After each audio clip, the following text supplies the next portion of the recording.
지금 윤석열 대통령은 특검 자체를 거부하고 있죠. 지금 김건희 여사 특검을 노무현 대통령의 당시 측근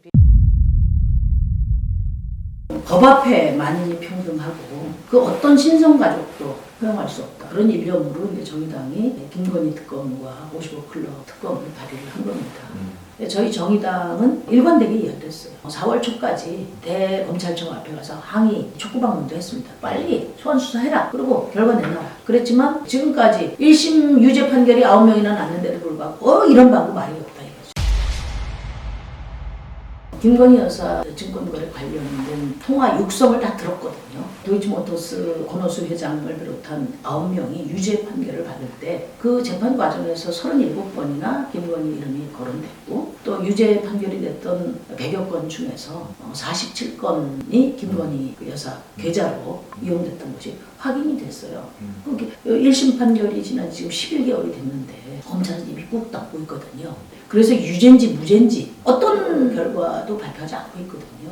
그냥 대놓고 수사 못한다. 검찰총장 부인이었고 지금은 대통령 부인이기 때문에 수사할 수 없다. 나중에 수사라고 볼 수밖에 없고 그러니까 특검을 할 수밖에 없는 거예요. 이 문제에 대해서 언급을 했거든요. 또 주가 조작을 통해 얻은 범죄 수익은 확실하게 환수하며 또 이 주가 조작을 시도할 경제적 유인을 없애는 한편 이에 가담하는 자는 우리 증권시장 더 나아가 금융시장에서 퇴출시킨다는 각오를 가지고 이 문제를 다뤄야 할 것입니다. 그런 얘기를 했어요. 그거 자기 가족에게는 적용을 안 하냐 이거죠. 그러니까 지금 대통령실이나 여당에서 구구하게 긴 소리 할 게 없습니다. 특검을 거부하는 것은 죄가 있기 때문이다. 이 얘기를 한 분이 윤석열 대통령이에요. 죄가 없다면은 특검 수용해서 만천하에 죄가 없음을 알리는 것이 윤석열 대통령을 위해서도 절대적으로 필요한 것이 아닌가. 당시에 노무현 대통령과 검찰과의 관계 그리고 지금 윤석열 대통령과 검찰과의 관계는 상반됩니다.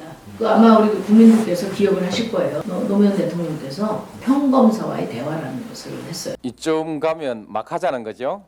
이쯤 되면 막 가자는 거지요. 이런 말씀으로 유명했던 그런 자리입니다. 그때 그 평검사들이 마이크를 잡고 노무현 대통령의 고졸 학력을 우회적으로 비하하거나 인사 문제를 가지고 물고 늘어지는 그런 아주 진풍경이 있었습니다. 당시에 노무현 대통령은 강금실 여성 법무부 장관 임명하고 기수 파괴를 비롯한 과감한 검찰 개혁을 해서 검찰들하고 이렇게 각이 세워져 있었던 그런 때거든요. 이 당시에 노무현 대통령은 특검을 거부하지는 않겠다고 했어요.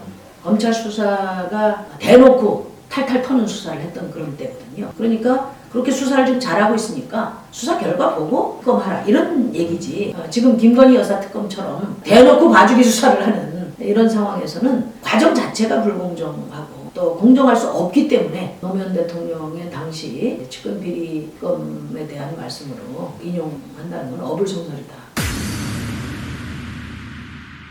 이명박 대통령과 박근혜 대통령은 본인 특검을 수사를 받은 케이스고 김대중, 김영삼 대통령은 검찰 수사로 아들을 구속하는 걸 받지 않습니까? 역대 정권이 특히 대통령의 자리에 있으면서 친인척 비리를 감싼다는 것은 헌정 질서에 대한 도전이라고 봐요. 검찰 출신 아닙니까? 자기 전공 분야에서조차 원칙을 제대로 지키지 않는 분이라면 너무 가망이 없다. 이렇게 국민들이 생각할 수 있다. 육공화국 이후로 지금 24번의 거부권이 행사됐습니다. 8명의 대통령이 행사한 건데 그중에 8번, 그러니까 3분의 1을 윤석열 대통령이 행사한 거죠. 그것도 2년차. 그러니까 이거는 거의 입법권을 존중하지 않는 그런 정도의 일방주의라고 볼 수 있고요. 거부권이 대통령에게 주어진 의회 견제 수단이라 하더라도 의회가 민의의 전당으로서 대한민국 모든 시민들의 다양한 이해관계를 조정하고 타협하는 그런 정치의 기능 자체를 묵살해버리고 있는 것이다. 이것은 대단히 위험하다 이렇게 보고 대통령은 내 생각하고 다르고 내가 공약한 거하고 다르면은 무조건 거부권을 행사할 수 있다고 보는 거예요. 그만큼 통치권에 대한 그릇된 인식입니다. 거의 독재와 가까운 인식을 갖고 있는 거예요. 더 나아가서 정치에 대한 이해 자체가 없고 또 정치에 대한 준비가 안 돼 있기 때문에 발생하는 문제도 크다 이렇게 봅니다. 그리고 이제 대통령 행사한 거부권을 보면 우선 빈도수가 너무 많고요. 그 다음에 김건희 특검 거부권처럼 말하자면 친인척 비리에 대한 최초의 거부권 행사, 그리고 민생에 대한 거부권도 주저없이 행사를 했단 말이에요. 그러니까 양곡관리법, 농민들의 삶, 노동자들의 삶, 간호법 이렇게 이제 민생에 대해서도 거부권을 행사했는데 이런 거부권이 계속 쌓여간다는 것은 결국 국민을 거부하는 것이기 때문에 끝내 국민이 대통령을 거부하는 그런 날이 올 수 있다는 것을 명심해야 될 것 같아요.